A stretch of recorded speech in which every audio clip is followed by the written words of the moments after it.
Merry Meet, Annie here. This video is going to be in response to several questions I have received recently about altars. Questions about why we have an altar, do we need an altar, what do we do with an altar, does it have to be set up a particular way? Bits and pieces of questions that I've received that I'm going to put into one video for you. So I'm going to touch on some things that have to do with formal altars. And I'm making that distinction about it being about formal altars because many of us have some form of altar space that we use. It might be as simple as we light a candle and set it someplace. My earliest, simplest altars were my grandfather's handkerchief.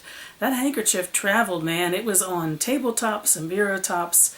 It was laid on the ground in sacred places when I was outside, and then things would be placed on it. Not always the same things, but that's how I began my lifelong relationship to altar as sacred space. And I was encouraged as a baby witch to keep a formalized altar of my own. Unlike some of the things that you read, no, we were not taught this is where each item on your altar must go. And I wish that more solitary practitioners weren't under the influence of this has to go here and this has to go there because it is what it is. It makes sense in the coven environment for there to be purposes and places for everything in its place. Otherwise, as you work on a communal altar, you start tying things up in knots when you're reaching across each other and don't know where to put something up, don't know where to put something back down, set things on fire, all kinds of things happen. There has to be a center of focus, which is predictable. And yes, our communal altars, there was a place for everything and everything, without fail, in its place. But right from the beginning, when I was a baby witch and we were required to set up our own personal altars, it was about making it what worked for you. Yep, things had to be put on it. There were certain things that were considered requirements. Representations of the old ones, the elements, our working tools. But the beauty of it all was being able to create a surface that pleased you, that felt right to you, that seemed to feel right to your gods too. Altars are as individual as each of us that set them up, even those of us who like to use them in a formal sense. It's the power of the individual. It's almost the you in the middle of the sacred world that you create. Kind of that nexus of you in the middle of it all. It's very unique. No two are going to be alike. I love looking at altar videos here on YouTube, and that's one of the reasons. So beautiful, each one. And not necessarily at all like another one. So, a little bit about what an altar is. At rest, as it is behind me, with no meditation or prayer work being done, no rite being done, just sitting here in front of my altar. I feel the peace of it, the quietness of it, the centering of it, the setting time aside, not just the space, but the time. To be with it for a few moments or a longer time, according to what the day permits. Just being next to my altar, my thinking slows down, my breathing slows down, because I'm in a quiet place. Life is busy around me. It waits for me. It's going to be busy as soon as I step away from this space, but this space is quiet. Always is, always will be. However, even as things are here quietly now, with no true purpose because ritual is not in progress, altar is sacred space. We get a lot of questions, those of us who keep formal altars, from people who say, we don't get why you're so picky over people touching the things on your altar. Well, they aren't decoration in that sense. They are beautiful, and if you're like me, you don't care if someone looks at your altar or is with your altar. But what is on the altar is not to be touched by anyone other than me. That is because the altar is an ambry to those of us who have traditional formalized altars. The ambry was a niche or a cupboard or a small closet in the walls of old churches, usually near the main altar, where sacred objects were kept. And when we are not using our altar for a specific purpose, it has a purpose in that it is an ambry. The things which sit on it are not display items, they are not knickknacks. They are items resting in sacred storage. So a little bit now about the uses of an altar. Now, my perspective is very traditional. You may find some things you relate to, and that your altar, whether simple or complex, serves a similar function. You may not. That's why I wanted to do this video, because I get a lot of questions about your altar is so important to you. I'm reading about altars. I've even set up an altar, but I don't really want to be bothered with it. It doesn't mean anything to me. So let me just share a little bit about what an altar is for someone like me.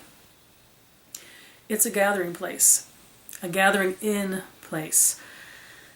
As a solitary, it's probably one of the things that is the most important to me, especially right now as I'm adjusting to, since the move, being too far away from my former coven mates, that I'm now a solitary practitioner again. You know, you had in the gathering in of a communal celebration, coming to a center together, the sense of coming in from all the directions of all of our busy lives and gathering in and being in a place together. Well, as a solitary, my personal altar has that feeling for me. A gathering in, a gathering place, a bringing in and a centering of everything to that point of existence for the time at which I am with it. It's a settling in, a settling down, a quieting. Obviously a good place because of its aspects of quiet to meditate and be at peace. I can sit in front of it for no reason other than that.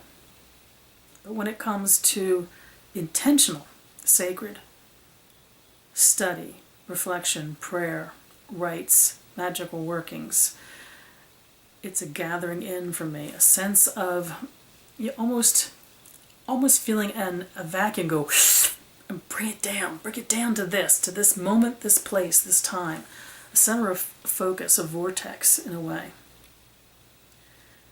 I think it's not an unheard of expression for most of you to have heard because it's in books every place. It's a microcosm of all that exists, the representations of the elements and the deities, the representations of ourselves as we place them on the altar, the things that matter to us that we have put there. We're making a statement by what we determine to put on our altar. We're saying in this huge vastness of all existence, I can hold it literally in the cup of my hand because I've created this small microcosm of everything that is, and I intentionally place me in the middle of it. The importance when beginning ritual to me is something called erecting the temple. And that is, as I am preparing to do any rite or working,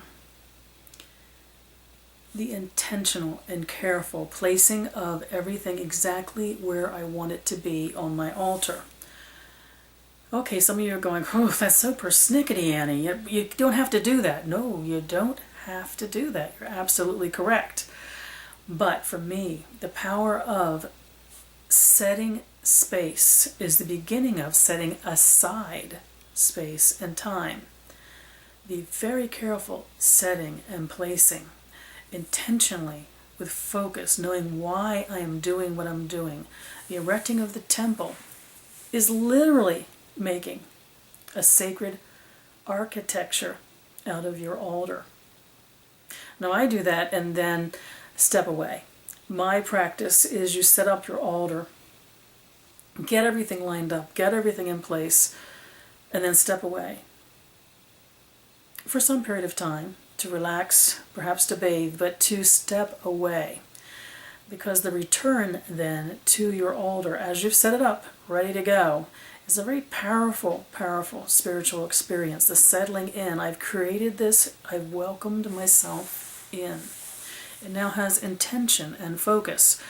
Part of working with your altar is dedicating your altar. If I'm doing a full moon rite and I'm doing it for healing, truly dedicating my altar to the act of healing. How I do that is I make obeisance before the altar, lay my hands upon the altar, and infuse that altar with my intent. It's going to be the crux of all my magic workings. And I want the energy to be focused and powerful within that universe that I've created. After dedicating the altar, it's traditional for me to honor the altar, which is kind of a laying on of the hands. And in that act, what I'm doing is acknowledging that the altar represents everything in my working, which is outside of time and outside of place. The altar, in a sense, as portal between this world and the other. Literally, when I place my hands upon my altar to honor it, when I raise them up a little bit, I know that I've actually, in a sense, raised the altar up, separating it out of the physical world around me and putting it in the place where I will be doing my workings. The elements on the altar. Now behind me right now are empty glass containers that are my symbols for the elements. One will hold incense, one fire, one water, and one salt. Right now, they do not. And the reason they do not is part of my erecting the temple, if I were about to do ritual, is to intentionally place those representations on my altar. In my working, especially as an elemental witch, and the focus of my work is always working with the elemental guardians and the energies of the elements. When I place each of these symbols of the elements on my altar, I feel a gathering in of the energy behind that particular element. Like knows like.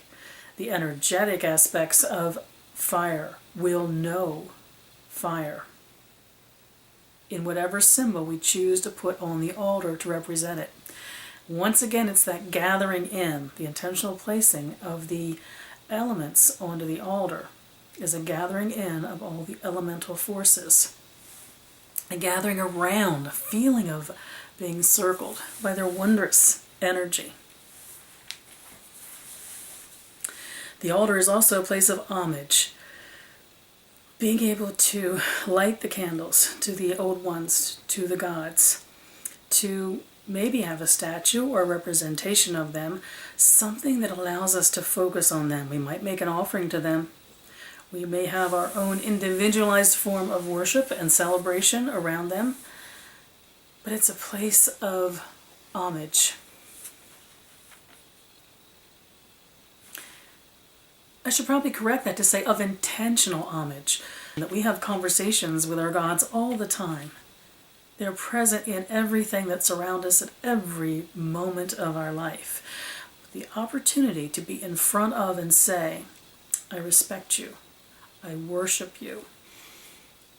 I'm your daughter. I'm here before you. The power of the holding that the altar does for us in that sense, to provide the place at which we can make our homage to our gods. I'd like to say, though, when it comes to altars and our choice on whether we want to use them in a specific way, things are sacred to us personally only when we decide that they are. Whether it's one candle sitting on something that is your sacred space, or whether it's representations of elements and gods and your working tools, whatever it is, it's only sacred as you believe it to be, how you decide it will be. And there's one last aspect of an altar space that I wanted to mention. In our busy lives, how often do we have the opportunity to create something for the sake of beauty? To use our appreciation for beautiful things, our creativity. Having an altar in your home, whether it's a family altar, an ancestor's altar, a seasonal altar, it's an opportunity to create a thing of beauty. The creation, the knowing that we have in ourselves the ability to create something which pleases us. Our eyes and our mind and our spirit. We never want to underestimate, and we always want to find ways to create beauty in our life. I wish you mirth and reverence. Mary Part.